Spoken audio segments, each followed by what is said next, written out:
I've witnessed that you have a tremendous group of people here in Amherst County in your fire and EMS system. It's cool to get to be a part of a study that, if any part of it is helpful to your system or implements positive change, then it's a great honor. The Virginia Fire Services Board is a policy board, and we are all appointed by the Governor of Virginia, and we have responsibility for promoting and coordinating the efforts of fire service organizations at the state and local levels.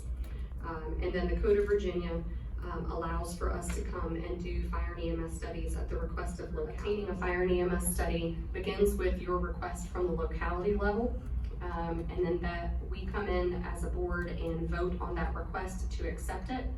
And then preliminary information is gathered from your local stakeholders, and they schedule site visits. And so that's what was conducted not long ago. Myself and 2 other board members and other stakeholders from the state came and went around and met with your individual fire and EMS departments, as well as career staff. Then we go back and create a summation of what we learned while we were here, and then additional documentation is collected. So one of the first things that we put in our list of recommendations was further developing the Department of Public Safety. I can tell you, having my finger on the pulse of the system here, you have a lot of positive energy, which is exciting.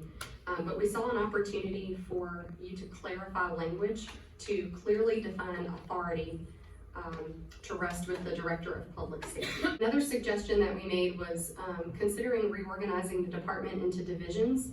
And however you decide to slice that pie, if at all, really what we're trying to recommend is that you give a better span of control to the folks that work here in the Department of Public Safety. Right now they wear a lot of hats, and it is a unique individual that can do all of the different things that these individuals do for the county.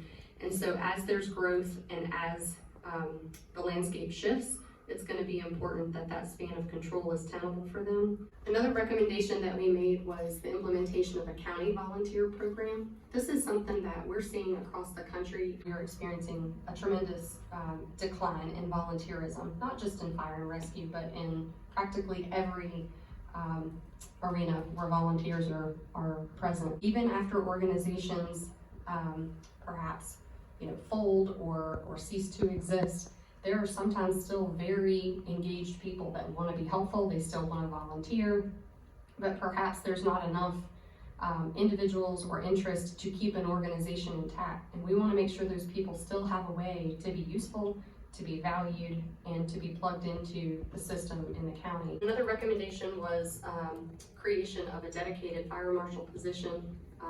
That's an extremely important position, as you all are aware, and it's very integral to plans review and development within the county, which you have a fair amount of, as well as enforcement of the statewide fire code. As an organizational chart to divide it into 3 divisions, one specifically concerned with fire, one with EMS, and then a support services division, with the current Emergency Services Council serving in lockstep with the Director of Services. Would entail having communications, which currently falls under the Director, logistics, training, and then the dedicated fire marshal. When we were doing our interviews with the stakeholders, there were individuals who did not even realize that there were funds available to assist with training, specifically on the EMS side. So we wanted to specifically articulate in the report that we want you to encourage your volunteers to utilize the funds that are available, that have been made available by you. To further was reviewing the fire department culture, and specifically what that means is trying to kind of get away from the idea of this is the way we've always done it.